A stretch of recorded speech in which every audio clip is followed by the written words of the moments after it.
a todos os homens, por isso que todos pecaram. Romanos 5, 25 e 12. Por isso que todos pecaram. Aqui fala da universalidade do pecado. Desta forma, a Bíblia mostra que toda a humanidade está cativa pelo pecado e sob o poder do inimigo. Assim, aqueles que verdadeiramente são livres estão inclinados às coisas do Espírito. Satanás não consegue exercer influência sobre eles. O poder de Deus, por meio da ação do Espírito Santo, revela-se graciosamente em nosso caráter. A verdadeira liberdade em Cristo está ligada à nossa semelhança com Ele, enquanto ainda vivemos neste mundo. Glória a Deus, graças a Deus. Muito bem, amados irmãos, esta lição, este estudo, tem como base e como assunto Jesus, a verdade que liberta. O conceito de verdade, ele é muito amplo. No conceito filosófico, por exemplo, traz a ideia de relativismo.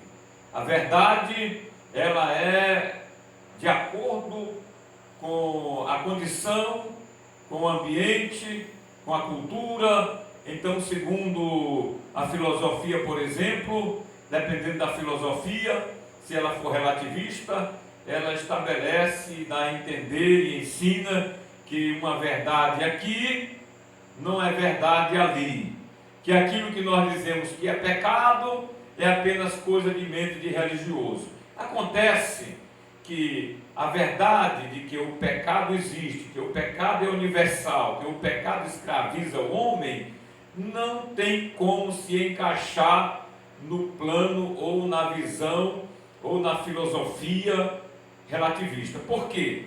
Porque pecado é pecado em qualquer lugar. O pecado do vício escraviza pessoas em qualquer lugar do planeta. O pecado do roubo, ele é roubo e agride o ser humano e ofende a Deus em qualquer lugar do planeta. Não interessa a etnia, não interessa a cidade, não interessa a cultura. Todo ser humano, quando ele é ofendido pelo seu semelhante, quando ele é ultrajado, quando ele sofre violência, logo isso causa uma reação, tanto no que sofreu, como nos familiares e também na sociedade, seja ela uma sociedade de cidades, de metrópoles, como de cidades pequenas, povoados, ou também mesmo na aldeia indígena, ou na etnia mais isolada, mas tudo tem o conceito de pecado, de ofensa, não importa.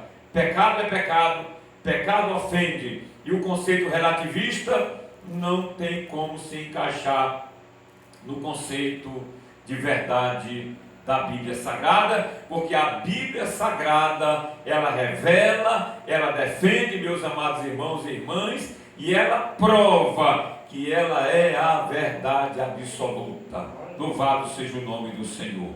Então, outro conceito de verdade, segundo o dicionário do vernáculo, por exemplo, da nossa língua, é que a verdade é aquilo que é de acordo com a realidade. De acordo com a realidade. O que é de acordo com a realidade? Por exemplo, uma casa está pegando fogo. De fato, ali é uma realidade. E ai daquele que tentar desafiar aquela verdade, de que uma casa está pegando fogo. É uma realidade que o fogo está queimando a casa. E se alguém desafiar aquelas chamas, vai se queimar e pode até morrer. O que é outra verdade que nós podemos aqui colocar como exemplos, de acordo com o dicionário? É que, mesmo sendo invisível, a lei da gravidade, ela é uma realidade. Por quê? Porque pela lei da gravidade nós ficamos presos aqui na Terra, nós ficamos com os pés colados, a gente para arribar tem que fazer força, e se fizer muito tempo, manter o pé arribado muito tempo, vai começar a puxar para baixo, e vai começar a forçar as articulações, os nervos, os músculos, e pode até causar um dano se a pessoa resistir. Então, é a realidade da força gravitacional. Então, nesse sentido, a palavra de Deus é a verdade absoluta, a verdade espiritual que mostra a origem, que mostra a realidade humana, a condição humana, e também mostra a revelação de Deus, a salvação de Deus, o plano de Deus para todo ser humano. Isso aí não tem para onde correr. Tudo que existe no mundo material tem na sua origem a realidade espiritual. Nada existe por acaso. Tudo que existe no mundo material tem uma causa no mundo espiritual, na fonte maior que é o Criador de todas as coisas. Louvado seja o nome do Senhor. Então Jesus, ele chega neste mundo, e na plenitude dos tempos, em que já a verdade já não era a verdade absoluta, a verdade da palavra de Deus, já tinha um grande desgaste na sociedade. A religião estava já desacreditada, como é o nosso caso hoje, irmão Romário, né? Mas existiam aqueles que eram fiéis, que serviam a Deus, que ainda acreditavam no cumprimento da palavra de Deus. E foi nesse contexto que Jesus nasceu, que ele se encarnou, nasceu neste mundo, cresceu, foi batizado aos 30 anos e depois ele começou o seu ministério, aleluia, revelando a verdade de Deus, evidenciando que ele era o cumprimento da palavra de Deus. E quando ele foi preso e estava diante de Pilatos, Pilatos questionou: o teu povo está pedindo tua cabeça, o teu povo quer a tua morte. Por que eles estão pedindo tua morte? Tu não és o rei deles? E aí Jesus respondeu para ele dizendo: o meu reino não é deste mundo, mas eu vim para este mundo para dar testemunho da verdade.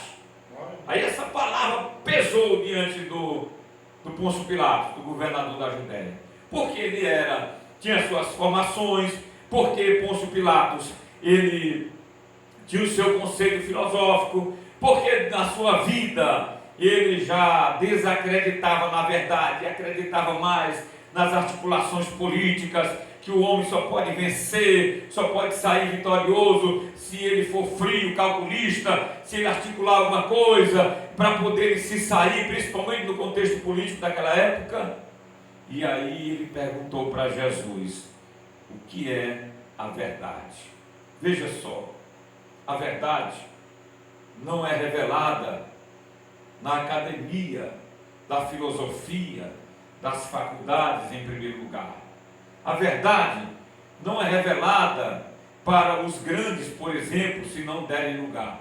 A verdade, ela é simples, ela está na palavra de Deus, e aí o próprio Senhor Jesus diz assim: e conhecereis a verdade, e a verdade vos libertará.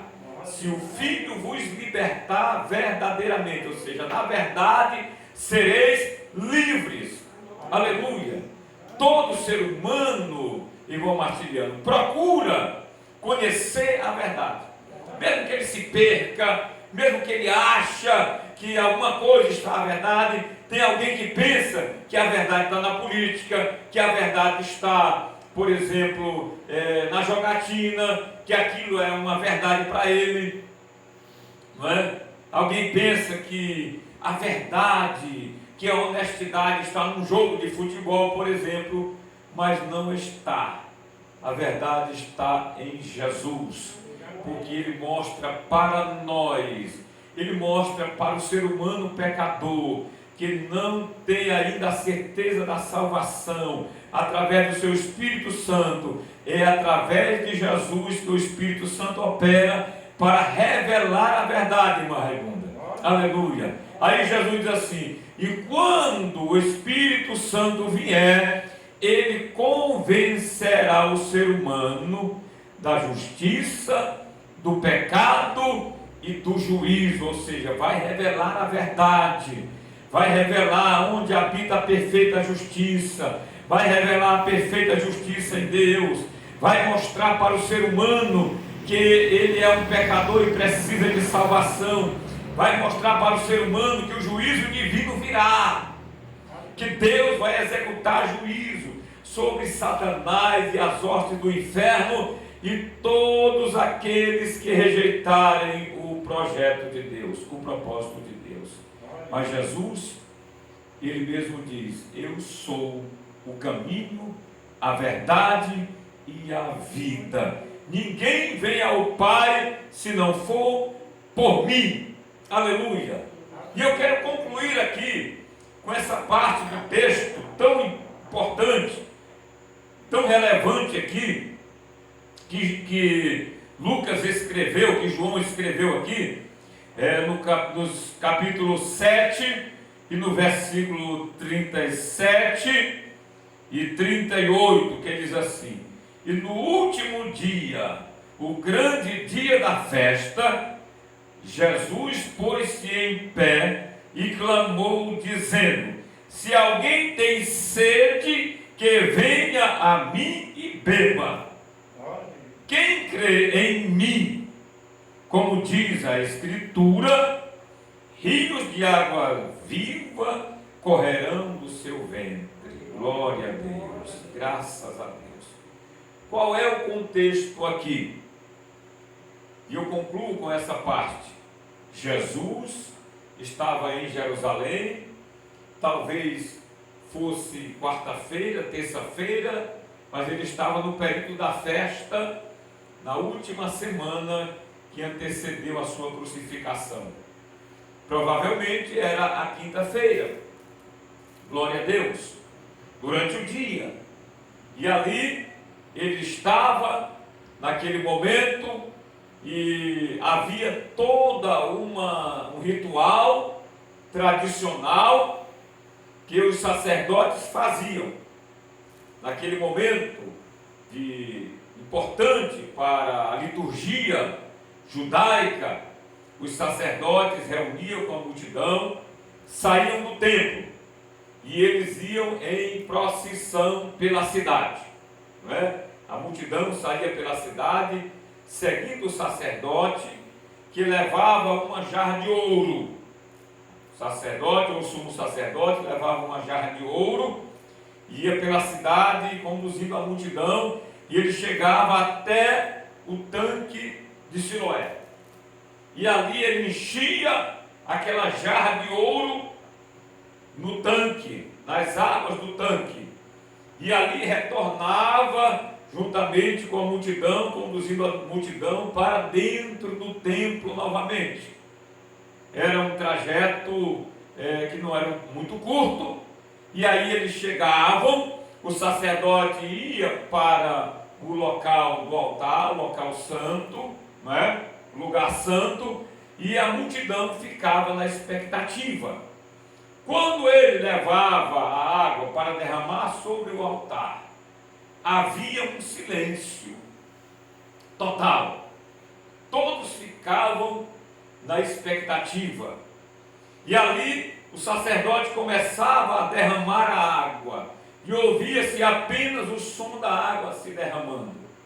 Naquela multidão, provavelmente, alguém estava com sede física, necessidade física de beber água, e talvez olhava para lá com sede. Mas como se tratava de uma liturgia religiosa, é provável que muitos ali estivessem com sede da verdade, dizendo dentro de si: já é o último dia da festa, e nós estamos já concluindo estas liturgias, e dentro de nós, dentro de mim tem um vazio, e como eu posso fazer para preencher esse vazio, para matar a sede da minha alma, para sair daqui diferente? E foi nesse contexto que Jesus, ele viu não em primeiro lugar a sede biológica, a sede física, mas ele viu a sede espiritual. O povo que tinha sede pela verdade, que tinha sede de um encontro, um relacionamento com Deus, porque até então apenas os sacerdotes era que representavam o povo diante de Deus, era que ali tinham, vamos dizer assim, a prerrogativa, ou advogavam para si o direito de serem os únicos que tinham o contato com Deus, por assim dizer. E a multidão ali desejava o contato, o convívio, o relacionamento com Deus, uma vida ali que os aproximasse de Deus, que viesse preencher as suas almas com a verdade. E ali Jesus, naquele momento, ao olhar aquela multidão e ver a necessidade, ele quebra o silêncio, ele quebra o protocolo, quando ele exclama e grita dizendo assim: se alguém tem sede, venha a mim e beba. Aleluia, glória a Deus. Se alguém tem sede, venha a mim e beba. Provavelmente, irmã Maria Rosa, alguém olhou para trás e deve ter perguntado assim: mas como beber se ele não tem nada na mão? Ele não está com água na mão, ele não tem um copo com água na mão. Aí ele conclui dizendo assim: porque aquele que crê em mim, como diz a Escritura, rios de água viva fluirão de dentro dele. Aleluia. Rio de água viva. Não somente um copo com água, não somente uma jarra de água, mas uma bênção espiritual sem limite. Uma bênção espiritual que sacia a sede.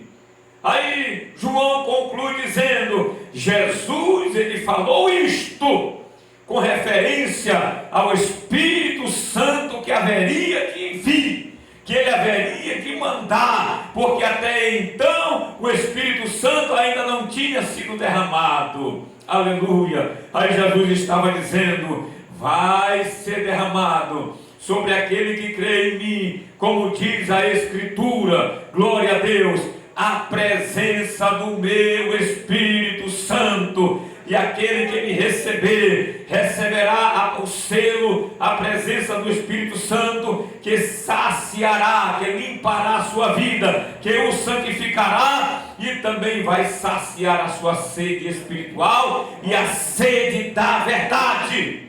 Aleluia! É por isso que todo crente liberto, ele não precisa de subterfúgio, ele não precisa de objeto para adorar, ele não precisa estar preenchendo a lacuna da alma com o pecado, atrás de coisas que o mundo oferece, com os vícios e outras coisas. Não, porque já tem a presença do Espírito Santo de Deus em sua vida. Aleluia, porque não depende mais de coisas que o mundo oferece para preencher o vazio da alma. Aleluia, louvado seja Deus. E aqui nós entendemos e nós vivenciamos que só estamos aqui porque tivemos um encontro com a verdade que liberta, que é Jesus.